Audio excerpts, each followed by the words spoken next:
Okay, boys and girls, today we are talking about OCD Faces. This is the name of the project. These faces right here were done by adolescents that had OCD. They had obsessive compulsive disorder.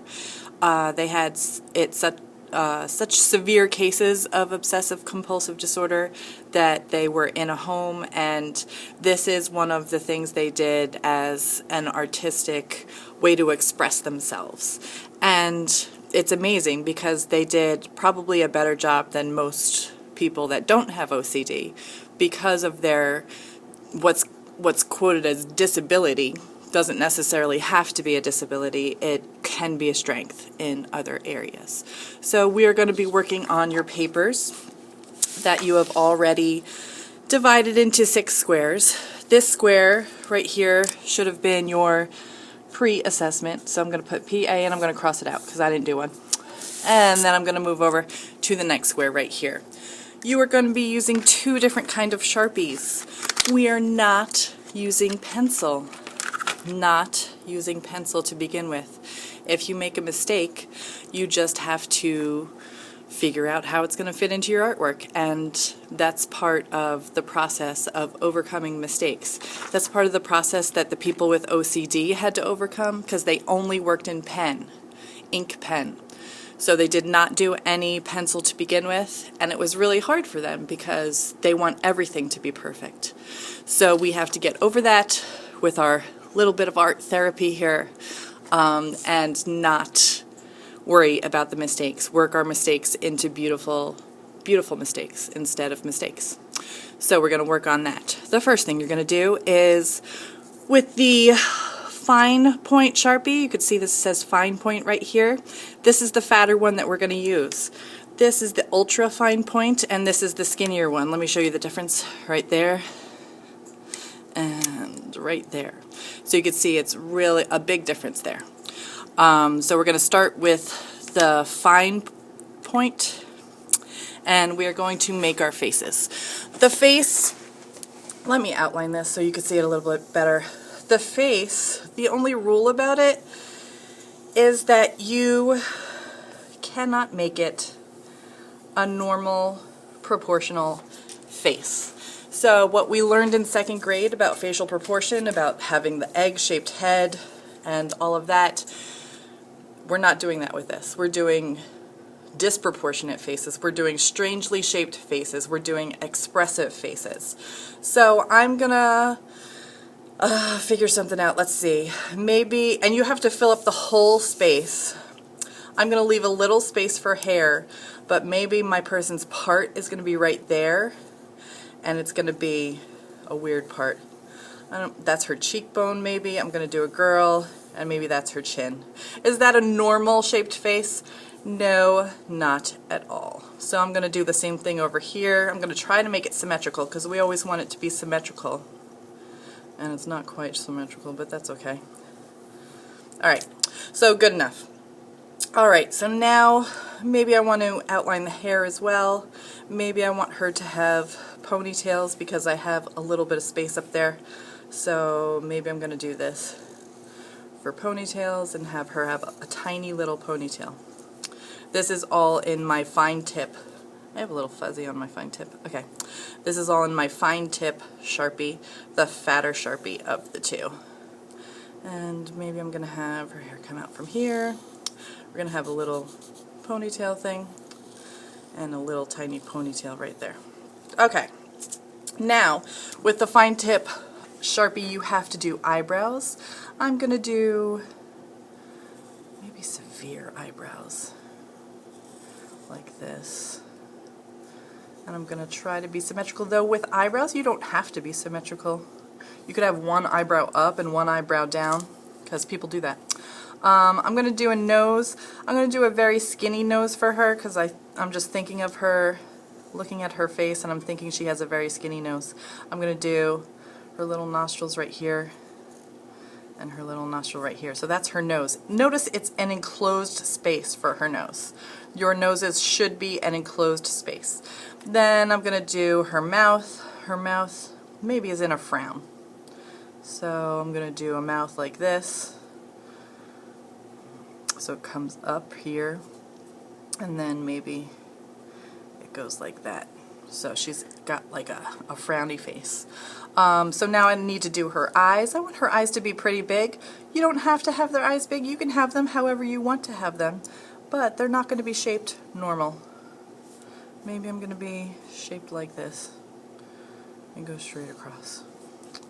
Maybe I'll do the same thing over here.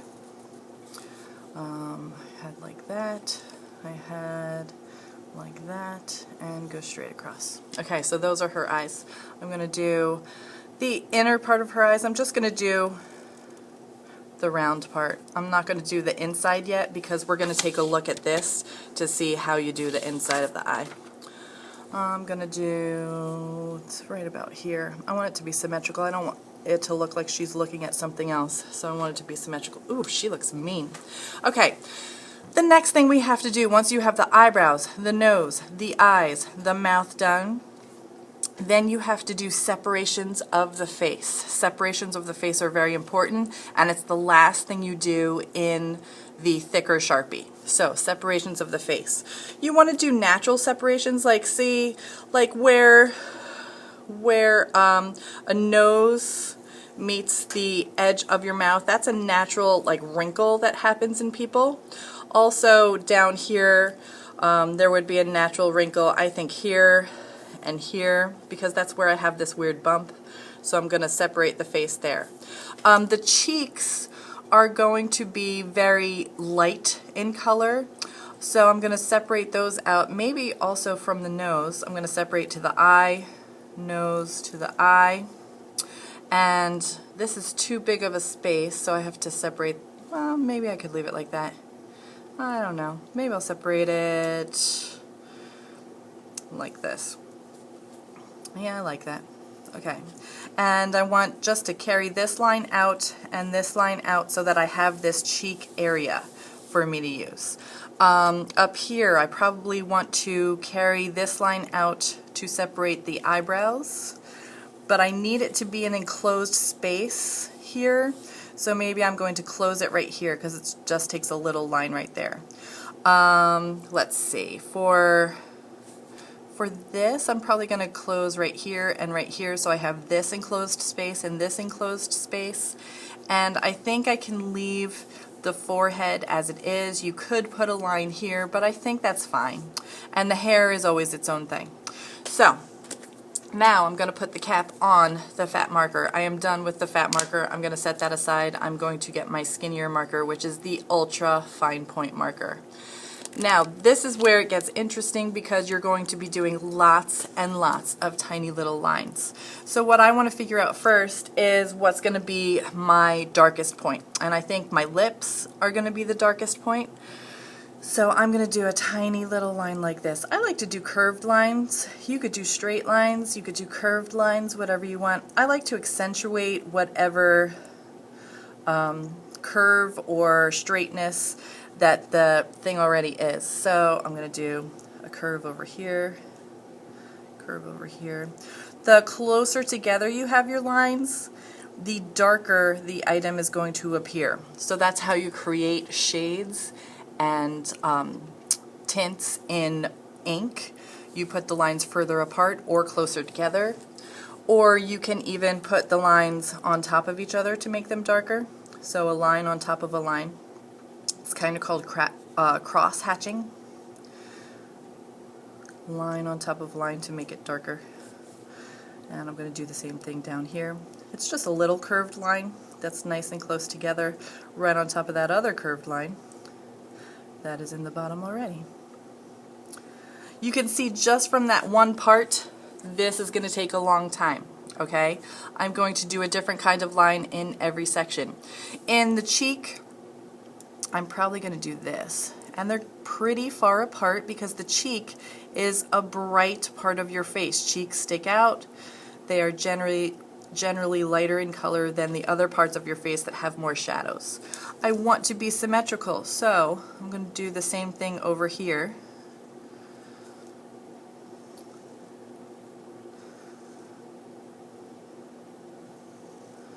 And try to get it about the same width of line apart, so that's pretty good.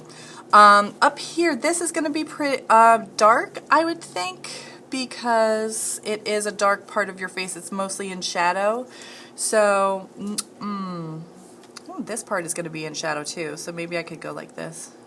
Notice how the lines are closer together. I went over a little bit there. I'm not supposed to do that. I should have been paying more attention. Actually, I should be wearing my glasses, because I do wear glasses. And I'm not wearing them right now.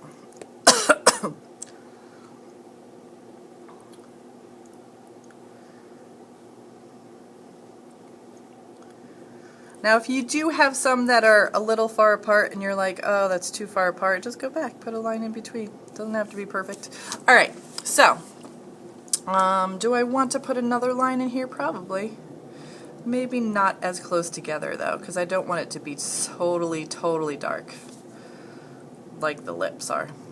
So maybe these are further apart, but they're still cross-hatching each other and making it a little darker.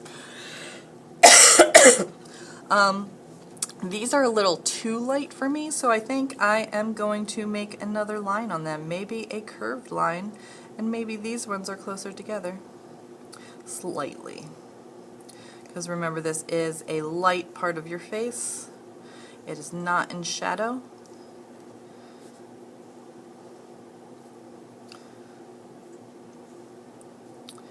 And I would obviously do the same thing on that side. For down here, maybe I want to accentuate the curve of the chin, so maybe I'm going to start right here and do a line that goes like this.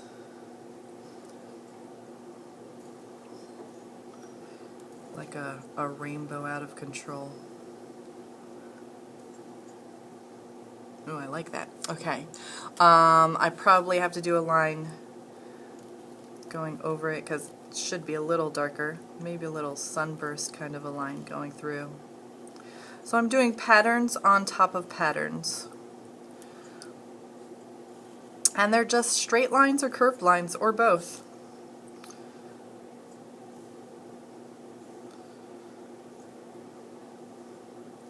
Okay. So I'm going to stop it here. I'm going to do a little thing with the camera so I could do a little stop motion stuff and not waste your time so much.